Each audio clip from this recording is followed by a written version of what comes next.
Namaskar, a warm welcome to the World News, an Indian perspective on All India Radio. This is Aditi Lumba bringing glimpses of major developments of the day from across the globe. First, the headlines. India constitutes high-level ministerial committee for implementation of Paris Agreement. U.S. Treasury nominee calls for urgent action to avert self-reinforcing downturn. UK becomes first country to approve Pfizer-BioNTech COVID-19 vaccine. New Zealand declares climate emergency, pledges carbon-neutral public sector by 2025, and in cricket, India beats Australia by 13 runs in the third and the final ODI at Canberra.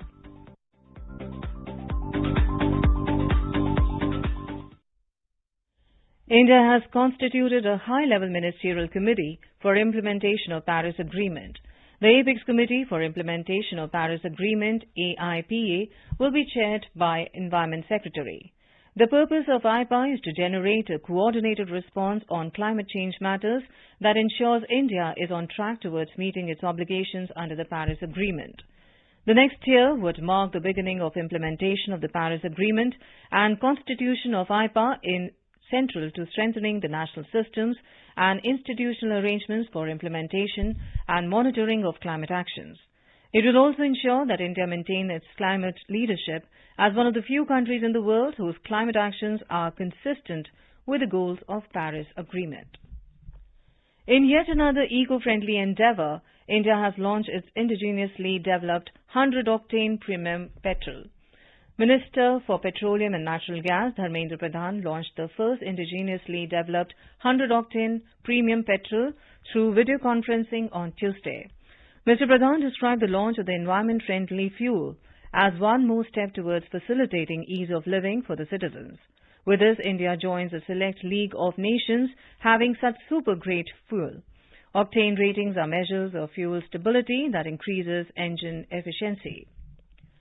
New Zealand has declared a climate emergency in the country. It has promised that its public sector would become carbon neutral by 2025. Prime Minister Jacinda Ardern said that the climate emergency declaration was based on the Intergovernmental Panel on Climate Change's target to avoid more than 1.5 degrees Celsius rise in global warming. New Zealand joins 32 other countries, including Japan, Canada, France and Britain, that have declared a climate emergency. India and Russia today held consultations on UN Security Council-related issues in Moscow. Both sides held wide-ranging discussions on issues on the UN Security Council agenda and recent developments. Both sides agreed to deepen cooperation on counter-terrorism at multilateral platforms. Russia welcomed India taking up the non-permanent seat at the UNSC for the period 2021-22. China today appreciated India's initiatives at the hosting of the 19th SCO Heads of Government meet on 30th November.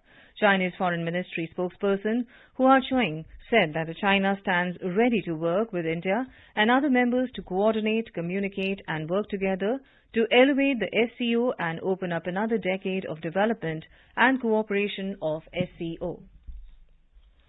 President-elect Joe Biden's Treasury Secretary nominee Janet Yellen said on Tuesday that the United States is experiencing a historic crisis due to the coronavirus pandemic and its economic fallout. Ms. Yellen sought an urgent action to avert a self-reinforcing downturn. She has pledged to find collective purpose to control the pandemic and build the economy back better than before. Earlier, outgoing Treasury Secretary Steven Mnuchin urged the U.S. Senate to support $300 billion in new grants to small businesses to keep them from failing amid the intensifying public health crisis. The United Nations and Ethiopia have agreed on Wednesday to channel desperately needed humanitarian aid to Tigray, northern region of Ethiopia. The agreement announced by UN officials gives aid workers access to government-controlled areas of Tigray, where federal troops have been battling the Tigray People's Liberation Front. The war is believed to have killed thousands, sent 45,000 refugees into Sudan, displaced many more within Tigray. This is All India Radio giving you the world news. One of the Hong Kong's most prominent democracy activists, Joshua Wong, was sentenced to jail on Wednesday for 13.5 months for his role in an unlawful anti-government rally in 2019. Wong's sentence comes as the Beijing-backed government is intensifying a crackdown on Hong Kong's opposition. Meanwhile, Britain, in a statement, has urged the Hong Kong and Beijing authorities to stop their campaigns to stifle opposition. Now the coronavirus updates from around the world. The WHO has confirmed over 63.14 million COVID infections worldwide. Meanwhile, on the vaccine front, United Kingdom has approved Pfizer's COVID-19 vaccine. UK's Medicine and Healthcare Products Regulatory Agency, MHRA, granted emergency use approval to the Pfizer-BioNTech vaccine in a record time. Prime Minister Boris Johnson touted the medicine authorities' approval as a global win and a ray of hope amid the gloom of COVID-19. Britain said it would start vaccinating ordinary people early next week. India has reached a significant milestone in its fight against COVID. The number of new daily cases have been below the 50,000 mark for 24 consecutive days. The recovered cases in the country stand at over 20 times the number of active cases. Interpol has today issued a global alert to the countries warning them to prepare for organized crime networks targeting COVID-19 vaccines both physically and online. Interpol Secretary General Jürgen Stock has said that as governments are preparing to roll out vaccines, criminal organizations are planning to infiltrate or disrupt supply chains. The World Health Organization WHO has said India continues to make impressive gains in the reduction of malaria burden. According to World Malaria Report 2020, released by WHO, India is the only high endemic country which has reported a decline of 17.6% in 2019 as compared to 2018. Malaria elimination efforts were initiated in the country in 2015 and were intensified after the launch of National Framework for Malaria Elimination in 2016 by the Health Ministry. Today is the International Day for the Abolition of Slavery. Commemorating the day, United Nations Secretary General Antonio Guterres highlighted the impact of the contemporary forms of slavery. According to UN, more than 40 million people are still victims of contemporary slavery. UN chief underscored that such abhorrent practices have no space in the 21st century. Iran has passed a law that obliges the government to suspend nuclear inspections unless sanctions on Iran are lifted. The law seeks to ignore other restraints on Iran's nuclear program agreed with major powers.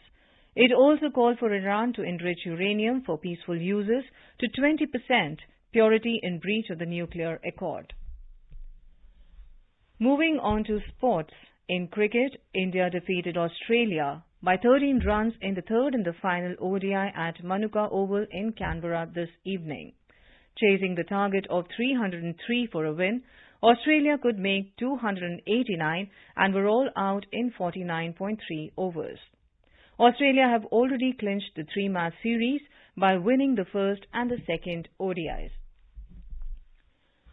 Australia's National Science Agency, Commonwealth Scientific and Industrial Research Organisation, CSIRO, said that its powerful new telescope has mapped vast areas of the universe in record-breaking time. The radio telescope, dubbed the Australian Square Kilometre Array Pathfinder, mapped about 3 million galaxies in just 300 hours. David McConnell, head of the CISRO team, said that the data gathered in the survey would allow astronomers to find out more about star formation and how galaxies and black holes evolve through statistical analysis. India is celebrating the 151st birth anniversary of Mahatma Gandhi. Before we end, let us listen to his favorite bhajan, Vaishnava Jan, by artists from Bangladesh.